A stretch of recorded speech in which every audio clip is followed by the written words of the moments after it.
Hey everybody, today I want to show you how easy you can make this delicious tomato juice. This time I'm using cherry tomatoes, but of course you can make it with any type of tomatoes. Rinse them very well and then you just have to put them on the blender. You don't need to add any type of water because you want the juice to be thick.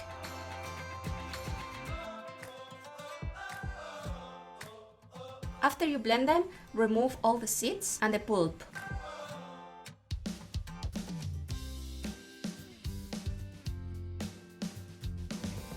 Put the juice that you extract already on the blender once again and add maybe 1 or 2 tablespoons of honey. This is optional.